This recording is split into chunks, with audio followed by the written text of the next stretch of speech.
Delicious কায়দিন in Murshidabad স্টাইলে আপনাদের সকলকে স্বাগত। তো আজকের রেসিপি রুই মাছের ঝোল।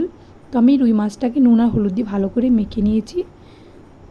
তো আমি একটা প্যান বসিয়ে নিয়েছি। প্যানটা ভালো করে গরম হয়ে গেলে আমি এবার দিয়ে দেবো সর্ষের তেল। তেলটা ভালো করে গরম হয়ে গেলে আমি এবার দিয়ে দেবো নুন হলুদ দিয়ে মাখিয়ে রাখা মাছের পিসগুলো। মাছের এক পাশ ভাজা হয়ে গেছে, তো আমি মাছটা এবার উল্টে দেবো।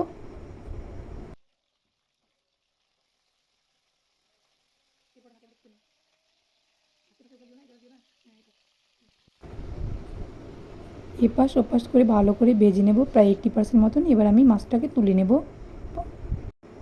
এরপর আমি বাকি মাছের পিসগুলো দিয়ে দেবো ভাজার জন্য। সমস্ত মাছগুলো ভালো করে ভাজা হয়ে গেলে এবার আমি রান্নার জন্য বসিয়ে দেবো কড়াই। কড়াইটা ভালো করে গরম হয়ে গেলে এবার আমি দিয়ে দেবো পরিমাণ মতন তেল।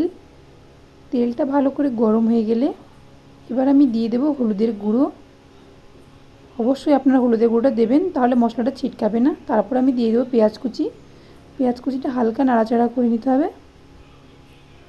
যে আমি দিয়ে দেবো স্বাদ মতো লবণ, লঙ্কার গুঁড়ো। আমি হলুদ গুঁড়ো দিলাম না, কারণ ইতিমধ্যেই আমার দেওয়া হয়ে গেছে। সেটাকে ভালোভাবে নাড়াচাড়া করার পর আমি এবার দিয়ে দেবো 1 চামচ আদা বাটা, 2 চামচ জিরা বাটা আর 3 কোয়া রসুন বাটা। রসুনটা অপশনাল, এটা চাইলে কেউ স্কিপ করতে পারেন।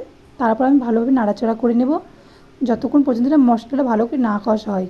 মশলা যত কষাবেন মাছের স্বাদ তত বেড়ে যাবে। তো আমার মশলাগুলো ভালো করে কষে নেওয়া হয়ে গেছে। এবার আমি দিয়ে দেবো পরিমাণ মতন জল। জলের সঙ্গে মশলাটা ভালোভাবে মিশিয়ে নেব আর অপেক্ষা করব জলটা না ফোটা পর্যন্ত।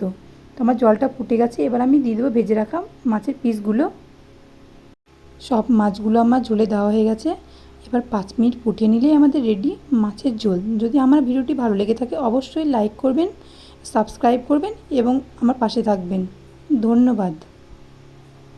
ভালো থাকবেন, সুস্থ